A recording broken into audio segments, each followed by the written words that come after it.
नमस्कार प्यारे विद्यार्थियों, हम अब तक भारतीय संविधान की जो विशेषताएं पढ़ रहे हैं उनमें हमने 13 विशेषताओं का अध्ययन कर लिया है। अब नेक्स्ट विशेषता का हम अध्ययन करते हैं जिसमें संसदीय संप्रभुता एवं न्यायिक पुनरावलोकन। संसदीय संप्रभुता एवं न्यायिक पुनरावलोकन में सामंजस्य, ये इस विशेषता का हमारे द्वारा अध्ययन किया जाएगा। अब इसको समझते हैं कि संसदीय संप्रभुता क्या है और न्यायिक पुनरावलोकन क्या है। संविधान के अनुसार, किसके अनुसार? संविधान के अनुसार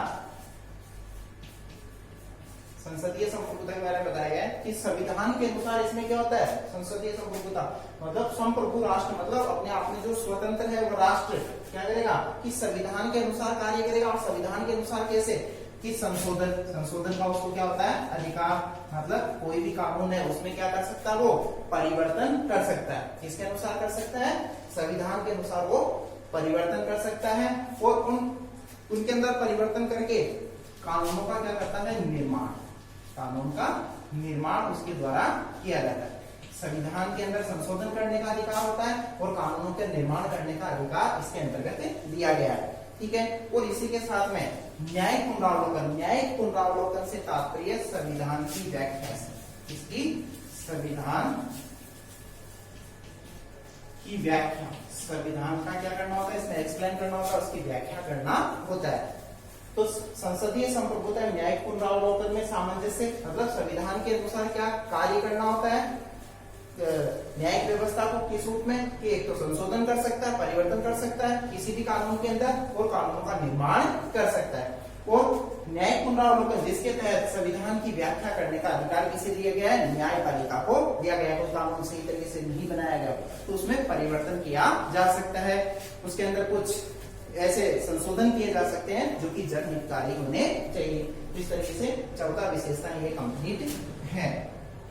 15वीं विशेषता है हमारे भारतीय संविधान की विश्व शांति का समर्थन। भारत किसका रहा है? हमेशा से विश्व शांति का समर्थन। भारत ने हमेशा से विश्व के अंदर शांति का समर्थन किया और हमारा प्राचीन रूप से हमारे आदर्श ध्येय भी रहे हैं, जिसमें हमने वसुदेव कुटुंबकम की भावना हमारी रही है। हम सर्वे, हमारा जो ध्येय वाक्य रहे हैं सर्वे भवन्तु सुखिनः सर्वे सन्तु निरामया, मतलब हमने सभी के लिए क्या किया है? मंगलमय की कामना की है, उनके स्वस्थ रहने की कामना, तो संपूर्ण धरा को हमने किस रूप में माना है? परिवार के रूप में भी स्वीकार किया है। तो विश्व शांति का समर्थक, अब विश्व शांति का समर्थक हम राजनीति विज्ञान की परिभाषा के अंदर अगर समझेंगे तो हमारी जो नीति है वो कैसी रही है? गुट निरपेक्ष। कैसी रही है? गुट निरपेक्ष। गुट निरपेक्ष नीति से तात्पर्य है कि भारत किसी भी गुट के अंदर क्या नहीं है? सम्मिलित नहीं है, किसी भी गुट के अंदर क्या है? समाहित नहीं है। भारत अपने आप में स्वतंत्र संप्रभु राष्ट्र है, वो किसी के पीछे चलने वालों में से नहीं है। इसमें भारत ने अपनी जो नीति है उसके अंदर गुट निरपेक्षता को बहुत ही महत्वपूर्ण स्थान दिया गया है। और गुट निरपेक्षता के साथ साथ हमारे एक सिद्धांत भी रहे, पंचशील के 5 सिद्धांतों का इसके द्वारा अनुसरण भी किया गया। पंचशील के सिद्धांत, पंचशील के सिद्धांतों के तहत इसके अंदर संपूर्ण देशों की सुरक्षा के बारे में बताया गया कि किस तरीके से वो सुरक्षित हों। ठीक है। और अनुच्छेद 51, अनुच्छेद 51 ये बताता है, भारतीय संविधान के अंदर अनुच्छेद 51 ये बताता है कि अंतर्राष्ट्रीय शांति, इसमें क्या उल्लेखित है कि अंतर्राष्ट्रीय शांति, अंतर्राष्ट्रीय शांति का समर्थन। संपूर्ण विश्व क्या रहे? संपूर्ण संसार के जो देश हैं वो क्या रहे? इस राष्ट्रीय अंतर्राष्ट्रीय स्तर पे सभी शांति के भाव से रहे, शांति का समर्थन करते रहे, इस तरीके से वो राष्ट्र रहे। ये अनुच्छेद 51 के अंदर ये चीज वर्णित है।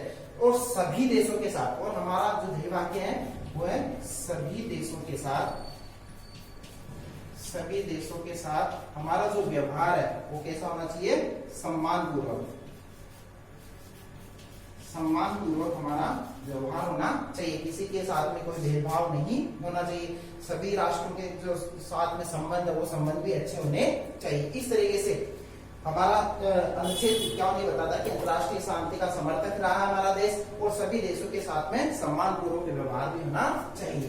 तो हमारी 15 विशेषताएं कंप्लीट। इसमें विश्व शांति का समर्थक भारत रहा है, जिसमें गुट निरपेक्षता का सिद्धांत हमने अपनाया है, यानी किसी भी गुट के साथ में हम सम्मिलित नहीं है, और पंचशील के सिद्धांत हमने पंचशील के सिद्धांतों का भी अनुसरण किया गया है, जो कि नेहरू जी के द्वारा दिए गए, भारत के पूर्व प्रधानमंत्री के द्वारा ये सिद्धांत लागू किए गए हैं। इसी के साथ हमारी जो 16वीं विशेषता है, 16वीं विशेषता है जिसमें मौलिक अधिकारों का उल्लेख किया गया। मौलिक अधिकार व कर्तव्य, मौलिक अधिकार एवं कर्तव्य, मौलिक अधिकार और कर्तव्यों का इसके अंदर क्या किया गया, उल्लेख किया गया है। और इसमें बताया गया मौलिक अधिकारों से तात्पर्य क्या होता है। मौलिक अधिकारों से तात्पर्य मतलब नागरिक अपना, जिस देश के नागरिक हैं वहां जिनको अधिकार ये प्राप्त है, तो उससे वो अपना संपूर्ण विकास किस तरीके से करे। अपना विकास करने के लिए उसको किसकी आवश्यकता पड़ती है, अधिकारों की आवश्यकता पड़ती है, और ये मूल रूप से किसके द्वारा दिए गए, संविधान के द्वारा दिए गए, जिसमें व्यक्ति अपना क्या करता है, नागरिक अपना क्या करता है, संपूर्ण विकास करता है। वो इन अधिकारों के माध्यम से अपना विकास करता है। अब किस तरीके से विकास करेगा, संपूर्ण विकास किस तरीके से, इसमें धार्मिक,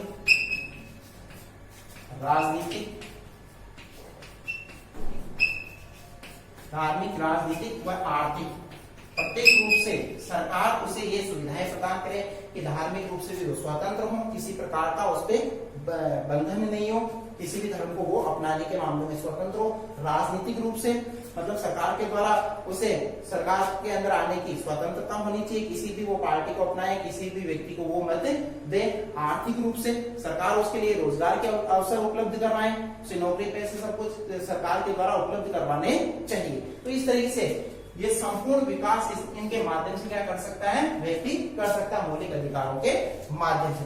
अब देखो जो मौलिक जो अधिकार है, हम यूएसए से इसके बारे में अध्ययन करेंगे कि यूएसए के संविधान से ग्रहण किए गए। कहां से लिए गए, यूएसए के संविधान से ग्रहण किए गए, ठीक है। और इनका जो उल्लेख है भाग 3 में, संविधान के कौन से भाग में, टोटल कितने भाग है, 22 भाग है, इसमें से भाग 3 में इनका उल्लेख किया गया है, संविधान के भाग 3 में। और कितने ये किस अनुच्छेद से कौन से अनुच्छेद तक है, अनुच्छेद 12 से 35 तक, 12 से 35 तक इनका उल्लेख किया गया, मौलिक अधिकारों का उल्लेख किया गया। मौलिक अधिकारों का उल्लेख कहां से कहां तक किया गया, अनुच्छेद 12 से 35। और संविधान के किस भाग के अंदर इनका उल्लेख है, भाग 3 के अंदर, ठीक है। मूल अधिकार जब बनाए गए थे उस समय कितने थे, 7। कितने अधिकार थे, 7। लेकिन वर्तमान में ये अधिकार कितने हैं, 6। एक अधिकार को क्या कर लिया गया है, समाप्त कर दिया गया है, और वर्तमान में ये 6 अधिकार है। और जब संविधान का निर्माण किया गया था तब इसमें 7 अधिकार थे, इसमें से एक अधिकार को समाप्त कर दिया गया है, टोटल अभी 6 अधिकार है। इसमें से जिस अधिकार को हटाया गया था वो था संपत्ति का अधिकार। संपत्ति के अधिकार को इसके तहत क्या किया गया, हटा दिया गया है। और 44वें संविधान संशोधन, कौन से संशोधन के द्वारा, 44वें संविधान संशोधन के द्वारा इसको हटा दिया गया है 1978 में। जो हटाया गया था 1978, 44वां संविधान संशोधन करके 1978 में इस अधिकार को समाप्त किया गया, संपत्ति के अधिकार को समाप्त किया गया। तो बाकी जो 6 अधिकार बचते हैं, जिसमें पहला अधिकार है समानता का अधिकार। कौन सा अधिकार है, समानता का अधिकार, ठीक है। सभी व्यक्ति, सभी भारतीय लोग क्या है, स्वतंत्र समान है, किसी के साथ भी किसी तरीके का क्या नहीं किया जाएगा, भेदभाव नहीं किया जाएगा, समानता का अधिकार। फिर दूसरा है स्वतंत्रता का अधिकार, सभी भारतीय लोग क्या है, स्वतंत्र है, किसी भी धर्म को वो अपना सकते हैं। कहीं पे भी वो भारत में रह सकते हैं। ठीक है, तो इस तरीके से स्वतंत्रता का अधिकार। दूसरा, तीसरा अधिकार है शोषण के विरुद्ध, शोषण के विरुद्ध अधिकार। मतलब किसी भी व्यक्ति का क्या नहीं किया जाएगा, शोषण नहीं किया जाएगा। तो शोषण के विरुद्ध अधिकार भी बनाया गया। फिर धार्मिक स्वतंत्रता का अधिकार। कोई भी व्यक्ति जो भारतीय है वो किसी भी धर्म को क्या कर सकता है, ग्रहण कर सकता है, किसी भी धर्म को अपना सकता है। धार्मिक स्वतंत्रता का उसको अधिकार है, किसी भी धर्म को अपनाने का उसको अधिकार दिया गया है। पांचवा है शिक्षा व संस्कृति, शिक्षा व संस्कृति का अधिकार दिया गया है। ठीक है, और इसी के साथ में अंतिम जो अधिकार है वो है संवैधानिक उपचारों का अधिकार, संवैधानिक उपचारों का अधिकार। और जो अंतिम जो अधिकार है संवैधानिक उपचारों का अधिकार, डॉक्टर बी आर अम्बेडकर ने इसको बहुत ही महत्वपूर्ण अधिकार बताया गया। इसमें संविधान की रक्षा के बारे में इसमें बताया गया कि व्यक्ति अपने अधिकारों की रक्षा इस अधिकार के माध्यम से कर सकता है। ये टोटल 6 अधिकार है जो कि हमें भारतीय संविधान के द्वारा क्या किए गए, प्रदत्त किए गए। ये तो मौलिक अधिकार। अब इसी के साथ में कर्तव्य के बारे में हम अध्ययन करते हैं।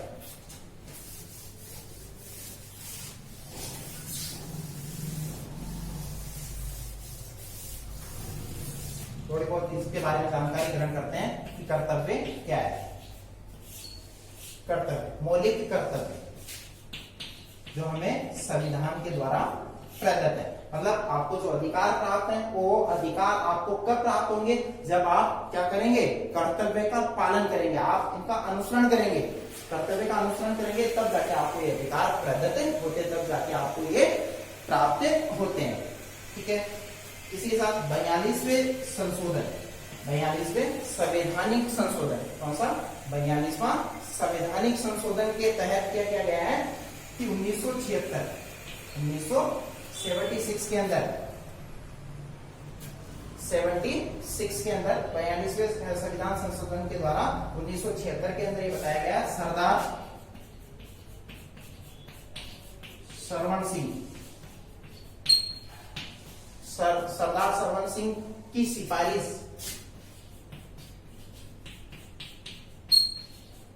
सिफारिश पे ये मौलिक कर्तव्य निर्धारित किए गए थे। जब संविधान बना था तब उसमें 10 मौलिक कर्तव्य थे। कितने मौलिक कर्तव्य थे? 10 मौलिक कर्तव्य उल्लेखित थे। 10 मौलिक कर्तव्यों का उल्लेख किया गया था। 42वें संविधान संशोधन 1946 में किया गया था। सरदार सरवण सिंह की सिफारिश के आधार पर 10 मौलिक कर्तव्यों का उल्लेख किया गया था। लेकिन कुछ समय पश्चात ही इसमें एक और कर्तव्य जोड़ा गया है। 11वें नंबर का जो कर्तव्य इसके अंदर जोड़ा गया है, 11वां जो कर्तव्य है वो है शिक्षा का अधिकार। इसके अंदर किसको सम्मिलित किया गया है? शिक्षा का अधिकार। और शिक्षा के अधिकार के तहत 6 से 14 वर्ष के जो बच्चे हैं उनको निःशुल्क व अनिवार्य शिक्षा का क्या दिया गया? अधिकार दिया गया है।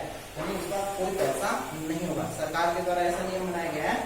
11वें मौलिक कर्तव्य के अंदर उल्लेख किया गया शिक्षा का जो अधिकार है उसमें 6 से 14 वर्ष के जो बच्चे हैं, जो बच्चे होंगे, उन विद्यार्थियों को क्या रहेगा कि निःशुल्क व अनिवार्य शिक्षा सरकार के द्वारा उपलब्ध करवाई जाएगी। ये प्रावधान इसके तहत रखा गया है। ठीक है, जो मौलिक अधिकार जो कर्तव्य है वो कर्तव्य जो लिए गए कहां से लिए गए? सोवियत संघ रूस से। कहां से लिए गए? ये सोवियत संघ रूस, इसका नाम क्या है? रूस से इनको लिया गया है। मौलिक कर्तव्य अगर पूछ लिया जाए कि ये कहां से लिए गए तो सोवियत संघ रूस से इनको लिया गया है। 11वां नया मौलिक कर्तव्य जोड़ा गया है। जब इसको बनाया गया था तब इसमें 10 मौलिक कर्तव्य थे। किसकी सिफारिश पे? सरदार सरवण सिंह की सिफारिश पे 42वें संविधान संशोधन के द्वारा 1946 के अंदर इनको सम्मिलित किया गया है। शिक्षा का जो अधिकार है, शिक्षा का जो अधिकार है वो 86वें 86वें संशोधन के माध्यम से 86वां संशोधन किया गया था। कब किया गया था? 2002 के अंदर। कब किया गया था? 2002 के अंदर 86वें संविधान संशोधन में क्या किया गया? निःशुल्क व अनिवार्य, निःशुल्क व अनिवार्य शिक्षा का इसके अंदर उल्लेख किया गया था। और ये जो पारित किया गया था, कब पारित किया गया था? 2009 के अंदर, 2009 में इसको पारित किया गया था। और लागू कब किया गया था? इस अधिकार को जो लागू किया गया था वो कब किया गया था? 1 अप्रैल 2010। 86वें शिक्षा का अधिकार 86वें संशोधन के माध्यम से 2002 में इसको निःशुल्क व अनिवार्य शिक्षा के रूप में पारित किया गया था 2009 के अंदर। और लागू कब किया गया था? 1 अप्रैल 2010 को इसको लागू कर दिया गया था। और इसमें अभी बताया था कि 6 से 14 वर्ष के विद्यार्थियों को निःशुल्क व अनिवार्य शिक्षा उपलब्ध करवाई जाएगी सरकार के द्वारा। तो टोटल आपकी 6 ये विशेषताएं कंप्लीट हो चुकी है। और अब मैं 17वीं जो विशेषता है उसका हम अध्ययन करते हैं। 17वीं जो आपकी विशेषता है, टोटल हमने 16 विशेषताओं का अध्ययन कर लिया भारतीय संविधान के तहत। अब आपातकालीन उपबंध क्या है? आपातकालीन उपबंध, आपातकालीन उपबंध। अब देखो ये आपातकालीन उपबंध जो जिस राष्ट्र से लिए गए हैं उसका नाम है जर्मनी। क्या नाम है उसका? जर्मनी। जर्मनी। अब देखो इसके जो अंतिम शब्द है वो इसमें क्या आ रहा? मनी। मनी मतलब पैसा। मनी का मतलब किससे होता है? पैसा। और जब आपात स्थिति जब उत्पन्न होती है तब किसकी कमी होती है? मतलब मनी की कमी हो गई तो आपात स्थिति उत्पन्न हो सकती है। और उस स्थिति के दौरान कुछ ऐसे प्रावधान है जो कि संपूर्ण अधिकार किसके पास में चले जाते हैं? सरकार से छीन ले जाते हैं और वो चले जाते हैं केवल राष्ट्रपति के पास में। और 3 ऐसे अनुच्छेद जिनका प्रयोग राष्ट्रपति कर सकता है। अनुच्छेद 352, अनुच्छेद 356, अनुच्छेद 360। इन 3 अनुच्छेदों का जो प्रयोग है वो किसके द्वारा किया जाता है? राष्ट्रपति के द्वारा।